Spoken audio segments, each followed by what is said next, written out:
27, and I know that's close to what you normally do.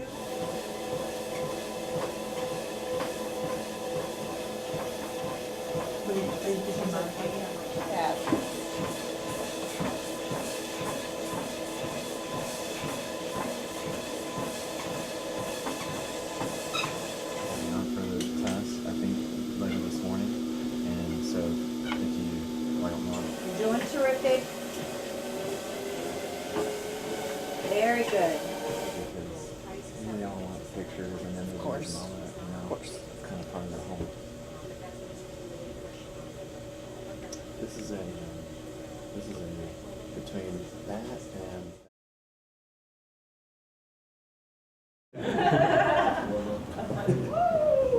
So where's everybody from? We have to talk while we walk. And You're not an Ohio girl? no, been to Cleveland to see. Where are you from? All right, without whacking each other, let's warm those arms up a little bit. So I've been up just on main campus a couple times, and then seen some of the satellite locations with clinic. Come on now, unless you live there. New Bremen is. Okay, so we're gonna each take one of you. We're gonna go through 4 states. A little bit when you step over. I left it. You're gonna have a little bit of out to the side that you're over. Step over. This starts And then probably I'll take care of the rim. We'll do it. Okay, now, I may skip. And you know you're this doing test well for when you. the golf club Only doesn't. thing-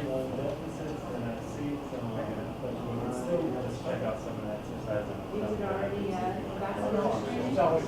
Yeah.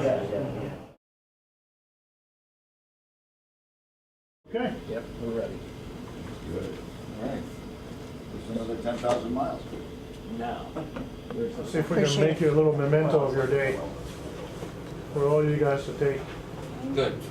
And G, are you ordered first? I know you know Wayne very well. Yes. Do you know Jim McLaughlin? Yeah. I've had with him. I better shut up, right? You're No. okay. I'll be with him next week. Tiny little plaque. You see it there? Right there on the bottom? Yep. Yeah. Yep. And teeny little specks on top also right there.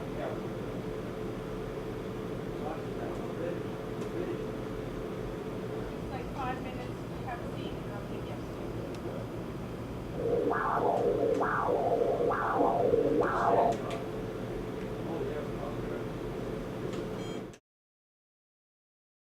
We are all aging athletes. We all want to stay young. We all want to stay active. We want to maintain our quality of life. And there's suggestions through the next several minutes that I have for how to do that, and also things that we can talk about related to all of us trying to stay healthy, stay out of the doctor's office, and still enjoy the things we like to do.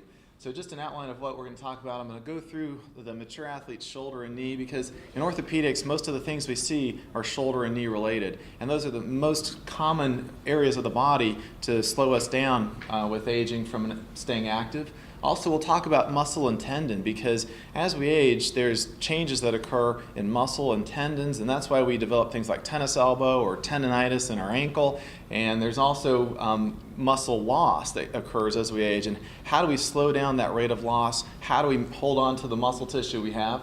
I'll talk a little bit about supplements and anti-aging. We talked a little bit about that upstairs briefly. Everybody has an opinion on supplements, and there's minimal evidence on some of these, but we think some of them in theory do make sense, and the ones that work and don't work are constantly changing, so we'll talk about that. I'll also talk a little bit about pharmacologic approaches, and so we're going to talk a little bit about hormones, including testosterone, HGH, which I know you guys are all familiar with and may have questions about, and we'll talk about some of the newer things that are coming out, which I think are really interesting. And then I'll show an emphasis on mobility and cognition as we transition into more functional movement screening over here, which will focus on mobility, as well as Brian and I will go over some things that our goal is to help improve mobility, because we know that if we stay active and mobile, that's directly correlated to cognition and reducing cognitive decline, reducing Alzheimer's, reducing memory loss type of issues. So first, the cuff. The mature athlete's shoulder is a challenging condition for orthopedics. The shoulder is the most mobile joint in the body. I mean, it's got 7 planes of motion. It's minimal constraint is what results in needing maximal or balanced muscle strength. So here you've got a ball and socket joint, just like a golf ball and a tee, and so it needs good muscular balance to help constrain that joint. And whenever there's something that's out of balance, like a rotator cuff tendonitis or bursitis in the shoulder or a little bit of arthritis, it can cause or wreak havoc on the ability to move that arm in certain directions. It can affect strength, it can affect pain, including night pain as well. So there's 4 rotator cuff muscles. This is one called subscapularis along the front of the shoulder. The main rotator cuff muscle is this supraspinatus muscle right here on top. And then there's also there's 2 rotator cuff muscles on the back of the shoulder called infraspinatus and teres minor. So there's 4 rotator cuff muscles. If one of those is torn or inflamed, it can adversely affect the other 3, and it can also contribute to moderate to varying degrees of pain and discomfort and dysfunction of the shoulder.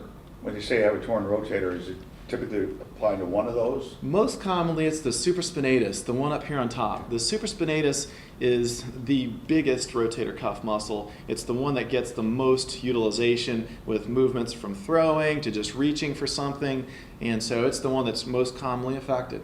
And so inflammation of the rotator cuff is something along the lines of tendonitis. You can also develop partial tears of the rotator cuff where it's just maybe some fraying of the fibers, a little bit of thinning of the rotator cuff. Partial tears are very manageable with rehab and exercises. When you have a full thickness tear though, that becomes a bigger problem. And full thickness tears are not very common before age 50, but after age 50 and especially after age 65, rotator cuff tears are more common. And they really present the biggest challenge to athletic performance. Because even with the best surgical repairs, it's hard to get your full motion and strength back after a rotator cuff tear. And so for an active individual, rotator cuff tear really is the biggest challenge to getting you back to that quality of life that you were able to do before. Fortunately in the shoulder, arthritis is not as common as it is in the knee and the hip. So very few people go on to need a shoulder replacement as opposed to those who might need hip or knee replacement. And that's because the shoulder obviously is not a weight-bearing joint. But other conditions are also common, such as frozen shoulder, which is more common in individuals, men and women, after age 40. Sometimes it's correlated to diabetes or thyroid disease. And what a frozen shoulder is literally your shoulder loses motion. So having stiffness in more than one plane where I can elevate this arm to here, but I can only get this arm to here. I can rotate this arm to here, but I can only rotate this arm to here. So there's, when you have that problem, we describe it as a frozen shoulder, and it can take months to even years sometimes to fully get that motion back. And then ways to avoid shoulder problems. So first of all is to avoid injury.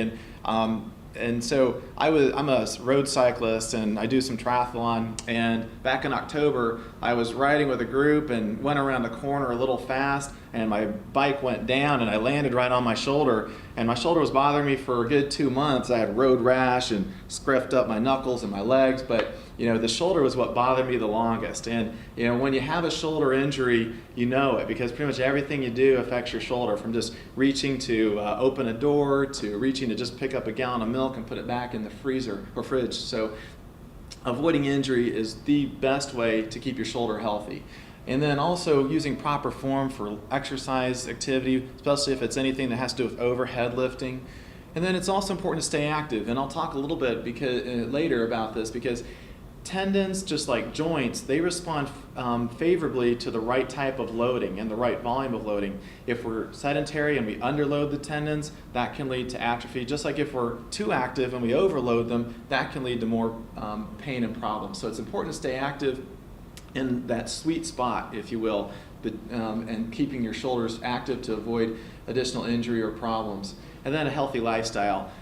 People who smoke, individuals who have other lifestyle, adverse lifestyle type of activities can definitely increase tendon-related problems, set themselves up a little bit more for tearing and other wearing and degenerative changes to their tendons. So maintaining a healthy lifestyle increase tendon-related problems, set themselves up a little bit more for tearing and other wearing and degenerative changes to their tendons. So maintaining a healthy lifestyle is important.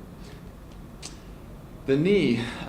What's interesting is, we hear about an obesity epidemic in this country, and yes, definitely over the past couple of decades, Americans' weight has skyrocketed overall, and across all states, over 30% of the population is now considered what we would call overweight. And so there's a lot of individuals who are gaining a lot of weight, unfortunately. But what's interesting is that physical activity has actually increased in the U.S. amongst adults, despite the overweight or obesity issues. So in 1998, only 14.5% of U.S. adults met physical activity guidelines. However, more recently, almost 21% are meeting physical activity guidelines. So we are seeing positive trends as a country in U.S. adults, boomers and others who are getting more active and realizing or recognizing that to maintain your quality of life through age, it's important to have that exercise as a component of that. Knee arthritis is a very common complication of sports injuries. So I see kids who tear their ACL in high school or college or in young adults, and we know that when you have an ACL injury, that's going to set you up for early arthritis later in life. So knee OA or osteoarthritis is a common complication of sports injury. So again, knee problems are the most prevalent musculoskeletal issue in master athletes. So maintaining joint health, maintaining a healthy weight, trying to avoid injury, these are all important components of staying healthy. Also, trying to avoid excessive body mass, as that can increase risk. And again, that comes back to the obesity issue. So I tell my patients from a knee owner's manual standpoint, try to maintain a healthy weight because for every pound of body weight, it's 5 across your knee with each step. So if you can lose 10 pounds, that's like taking 50 pounds off your knee with each step. So just a small amount of weight loss. So for a 200-pound adult, if you can just lose 5% of your weight, which would take you down to 190, that is going to take 50 pounds off your knee and hip with each step. And I guarantee your joints will feel better. Just lose 5% of your weight, which would take you down to 190. That is going to take 50 pounds off your knee and hip with each step, and I guarantee your joints will feel better. And so staying active is important as well. And this doesn't have to be vigorous activity, just moderate daily activity, stretching, some strengthening, 30 minutes if you can of mild to moderate intensity cardiovascular exercise is very important. And exercise, some individuals, there was a myth in the past that exercise could speed up arthritis or speed up degenerative problems, but we know that's not the case. And actually, light exercise to moderate exercise actually increases knee stability because you're stimulating mechanically that joint, and that mechanical stimulation actually creates an anabolic environment. We think about anabolic steroids building muscle. Well, an anabolic environment in your knee helps make that knee stronger, helps it function better, stimulates the cartilage to be tougher, if you will, at resisting injury. And so part of maintaining the knee is just regular strengthening and stretching exercises. There was a recent study that came out that looked at men ages 65 and over, and they put them in a strength training program for 12 weeks. And they were lifting weights at about what we call 80% of your 1 repetition max. So if you could push 200 pounds once, we'd drop you down to about 160 pounds for some of the exercises. And they found that these individuals after age 65 were able to gain 5% strength almost daily through that period. So even after 65, through a good strengthening program, we can still build muscle. And so it's a common assumption that as we age, we don't have the ability to build muscle, but we do. And studies have now proven that. Also, if you already have some knee arthritis, low impact things like swimming, biking, and elliptical are great to do. I'll talk a little bit about muscle, and there's something called sarcopenia, which is a complicated medical word, but basically it just means loss of muscle mass associated with aging. So we all want to try to avoid sarcopenia because with that comes decreased strength, decreased ability to do the things we want to do. We know that overall, over time, our aerobic endurance decreases 10% per decade. So we want to slow that curve down as much as we can, and one way to do that is just by staying active and doing some light to moderate intensity cardio exercise, whether it's walking or biking or elliptical or a little bit of jogging. Those can help slow down that rate of aerobic endurance capacity, because if we can set that aerobic endurance point higher, then over time as it declines, you're going to stay above the general population in that rate of decline. Also, we know that aging results in an increase in the type 1 muscle fibers, which are smaller, slower contracting muscle. Those are more of your aerobic muscles compared to the type 2 large, fast muscles, which are what somebody like LeBron James would use for jumping quickly and sprinting and dunking a basketball. So we know that as we age, our muscle fiber types change. Aging results in an increased percentage of type 1 muscle fibers. So we tend to get smaller, more slow contracting muscle fibers, which are good for aerobic exercise, but we lose some of the fast strength. So that's why when you're 20, you can bench press 225 pounds. But when we're 60, maybe 150 is about what we can do. If you, as a principle, use that 80% of what you can lift once, is that a good overall thing to go by, or is it trickier than that? Well, it's a little bit trickier, yes, in that there are some areas where if we consistently stay at an 80% of our maximum, if we consistently stay in that range, that can also lead to a little bit of additional muscle-related damage or some overtraining issues. But as a whole, this study was done for 12 weeks. And so for that period of time, they kept the individuals in that exercise or that weight range. But it's a good idea sometimes to vary that a little bit just to help stimulate the muscle tissue. Basically, I tend to advise individuals who are strength training to try not to do any less than 6 to 8 repetitions per set. It's better to stay kind of in that 6 to 12 repetition range. And so typically that's going to keep you at around 70 to 80% of your repetition maximum.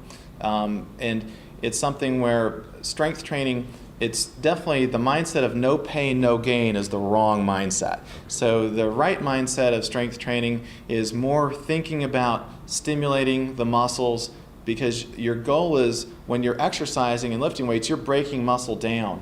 So you want to just basically give the right stimulus to that muscle so that it can repair itself and build itself to make it stronger. Staying strong, so just to kind of follow up some of the questions and discussion we've had, resistance and endurance training are both important as we age. And so studies have shown too that adults between the ages of 60 and 80 can experience a 20 to 30% increase in endurance with aerobic training. So we can build our aerobic training at any age, really, is what this study is showing. So just with some consistency and persistence over time, we'll definitely show gains at any age. And then nutrition is important, because as we age, sometimes our protein intake decreases, our excess or intake of vitamin D, and also the long chain, what we call polyunsaturated fats, like Brian was mentioning, omega-3 or fish oils, but also olive oil intake, peanut oil intake. These polyunsaturated fat deficiencies need to be avoided because they're actually important for muscle strength and overall health. Substituting a little bit of olive oil with your bread as opposed to butter would be a good option, and just looking for ways to increase your intake of olive oils as opposed to some of the other oils that might be used for cooking in fast food or typical restaurant type fare. Protein intake, though, is interesting. Yeah, so protein intake tends to decline with age, so it's important to make sure we're getting adequate protein intake.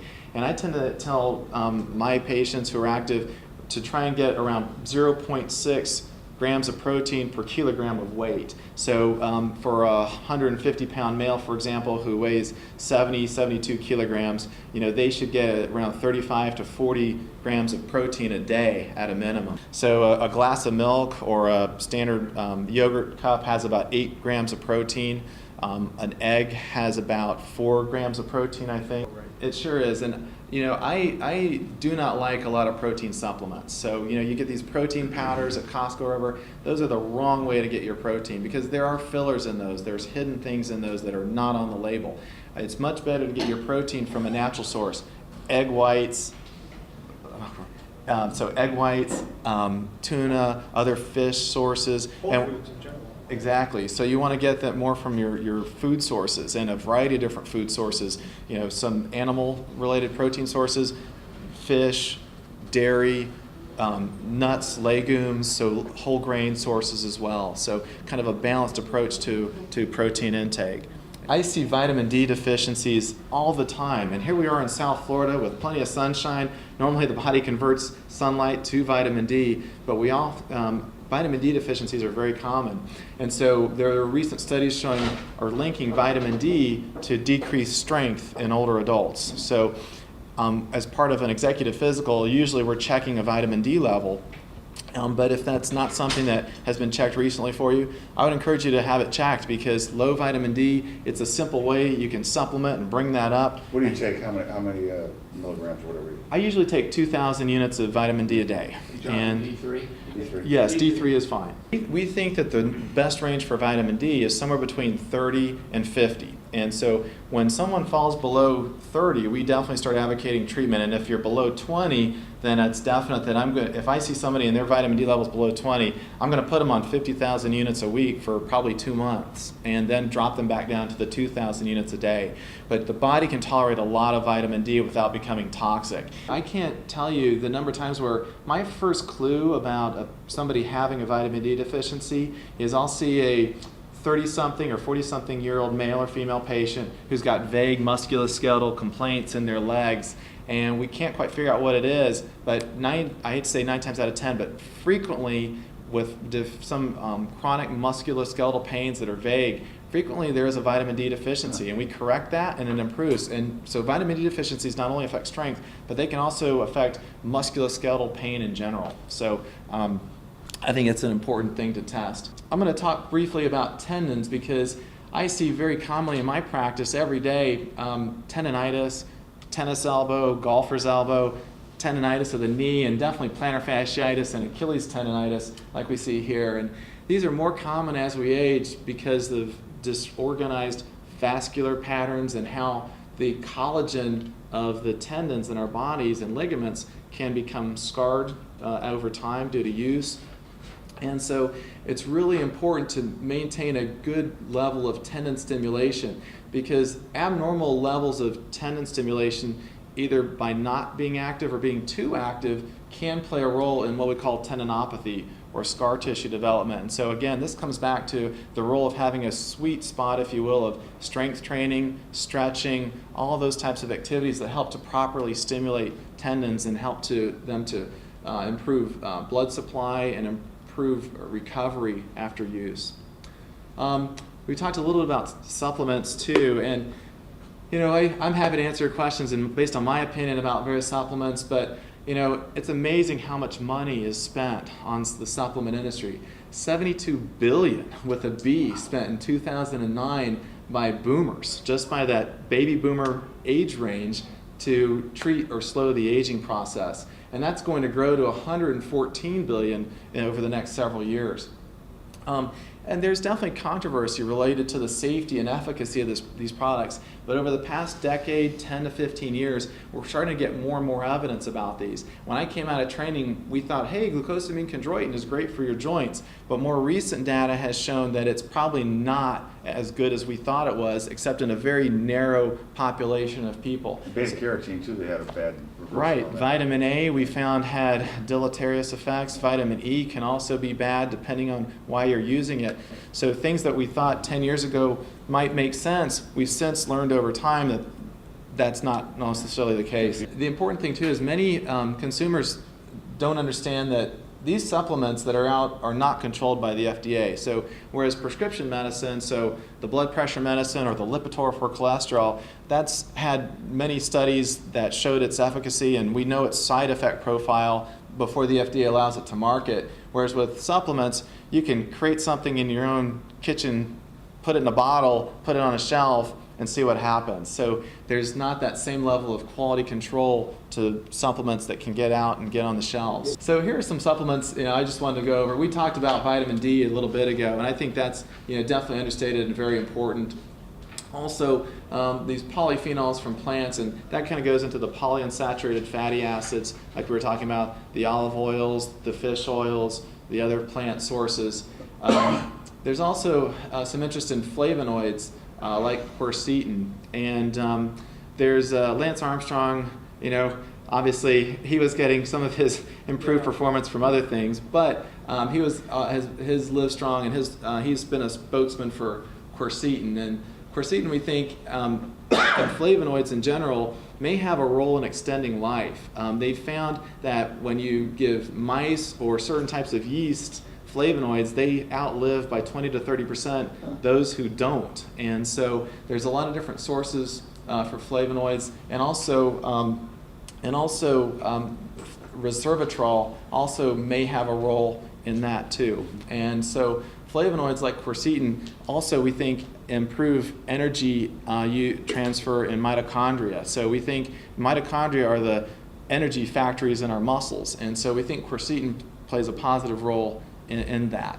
And so resveratrol is found in grape skins and other fruits, also in wine and other, of course. So I think that there's a lot of interest in researching resveratrol more and more for its positive effects on longevity.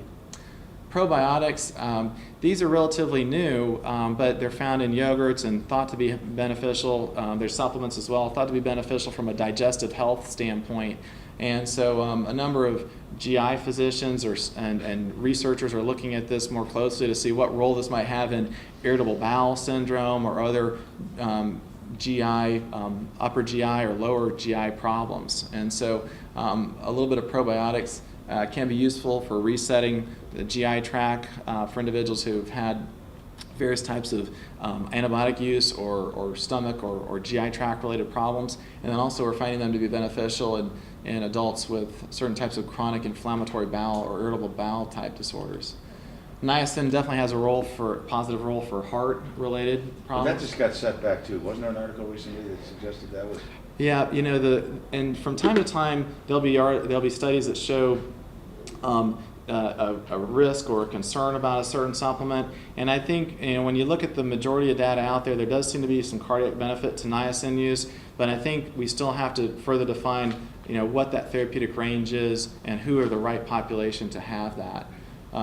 Garlic also has some benefit for high blood pressure and other cardiovascular conditions too. I'll talk a little bit about hormones because obviously there's ads all over the place for Androgel and Fortesta and other types of testicular creams and gels. And there's definite performing enhancing effects. That's why these have been banned. And we know that testosterone levels do decline with age, and they can be associated with things like muscle loss, erectile dysfunction, bone mass, and just frailty in general. But what we struggle with in medicine is defining who is truly hypogonadal or who truly has low testosterone or we can attribute these effects to. And so that's controversial. Typically we know individuals who have a testosterone level less than 200 of total testosterone, we consider them to be hypogonadal. But the range between 200 and 300 is still debatable and controversial. But and so many times these ads will say, oh, do you feel tired? Do you feel weak? Most of us feel that way from time to time just because of our lifestyle and other things. But many times, in most of the cases, that's not just due to low testosterone. But it is something where if you're concerned about that, it's worth talking to your physician over. Most of our executive physicals, the lab component does look at testosterone levels.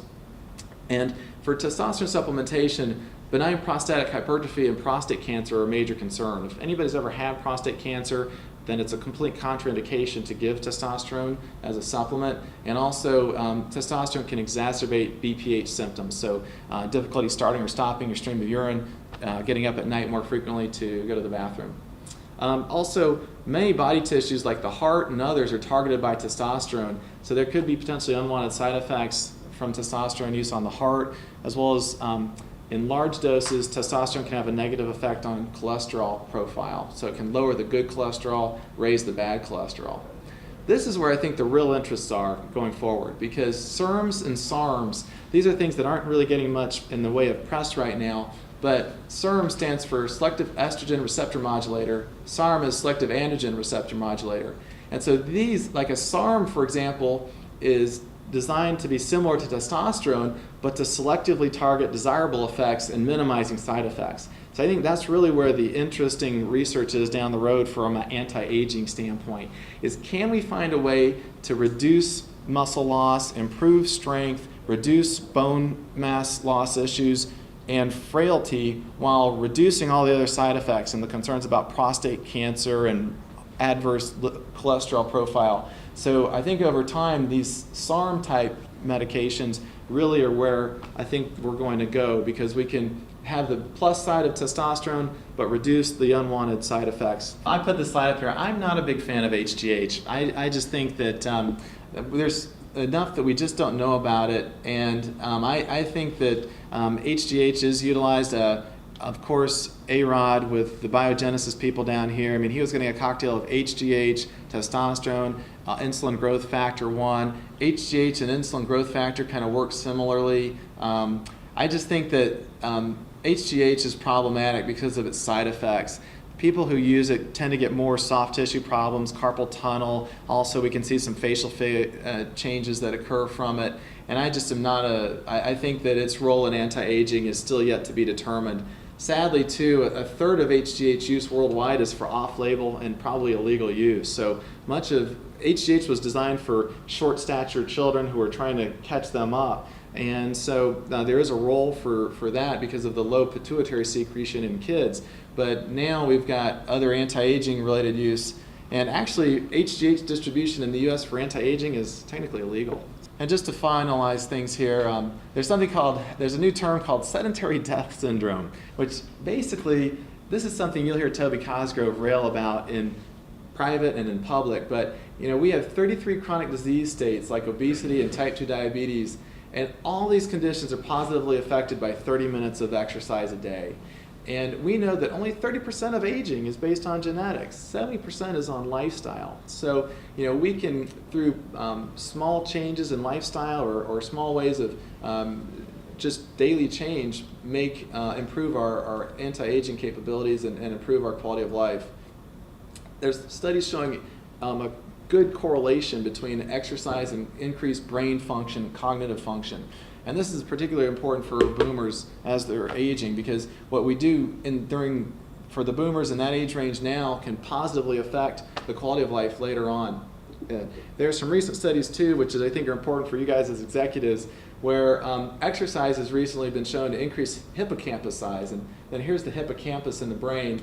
And the hippocampus helps us convert short-term memory to long-term memory. So, when I first came out of medical school and residency, I could remember every patient I saw in a day. Now I see patients and I'm like, oh, who did I see? Oh, they come back in for follow-up, and sometimes I remember them, but not always. And, there's various things that we do as compensatory behaviors because we focus in on other areas, so maybe we're not as likely to remember certain other information. But as we age, exercise has been shown to help us retain those short-term memories and convert them into long-term memory. Here's a study which showed a positive effect they followed guys for 21 years and found that just exercising twice a week was associated with a reduced risk of dementia and Alzheimer's. So every little bit helps. What is really important, a lot of you guys are golfers, you're a gym goer, which is great. No matter what activity you do, it is really important, especially, again, so you don't end up having to be in and out of Dr. Westerdahl's office, that you do a proper warm-up. And I'm going to describe it to you. I don't know if I'll get to go through all my little extra devices here that I really love and I think are beneficial, but a warm-up has two parts, a general warm-up and a specific warm-up. So a general warm-up means you just get your core body temperature up. So you go on a stationary bike, you walk fast, you do a little running or something like that. Then you want to target the things that you are going to plan on working on that day. So you're going to the gym. When you go to the gym, how do you structure it? You do your whole body, you do your upper, your lower, whatever. There's many different ways to do it, right? So when you go to the golf course, what I see, and I played golf for many years, I don't anymore because I absolutely stink at it, but my brothers are good. And I go, and the first thing you do when you go to the golf course is like, all right, let's warm up, let's go to the range, right? That's what you do when you go to the golf course. And the first thing you do is you get up there and you take a gigantic explosive whack at the golf ball. That is the worst possible way to warm up. And even on the golf course, it may look silly. I don't care. I want you guys to be the best you can be. You can warm up, get down on your hands and knees and do a bunch of exercises to make you better so that you don't end up pulling a muscle. Or worse, having a disc problem. My brother developed a really bad sciatica from playing golf, so all those things can happen. So how do we go to the general part is kind of obvious. You can do any exercise you want, jump rope, walk on go on a bicycle, whatever. A specific warm-up, so supposing, you're gonna play golf. It really is more of a total body thing, but what is very important is lower back muscles, your legs and your hips. So you're going to want to do some things to increase mobility there and to warm up that area. So there's lots of things you can do for that. So you can do some things short like this called pogo jumps, right? And I said it may look goofy. You go by the putting green. You get on the ground. You want to loosen up your hips, right? You don't want to hurt anything. Some exercises to loosen up the hips are something called hip circles, where you can do this. And I guess I'll print it out for you guys because I didn't have a chance to really demonstrate it all. So I'm going through it kind of quickly. But there are what we call dynamic warm-up exercises that you can do and as I'm talking, I'm going to show you what some of these are that will actually warm up those areas that are important for things like lower body lifting, for lower back lifting. This is something else called a cat dog, okay? Warming up your lower back, okay? Things like that. Bird dogs.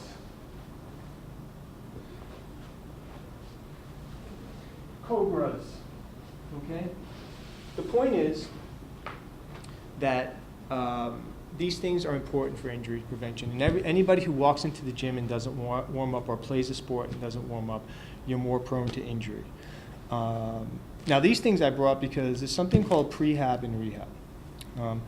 Prehab means that if you have problem areas in your body that are constantly giving you trouble, when you want to do the things you love, whether it's tennis or swimming, whatever, you want to target that area before you do that activity.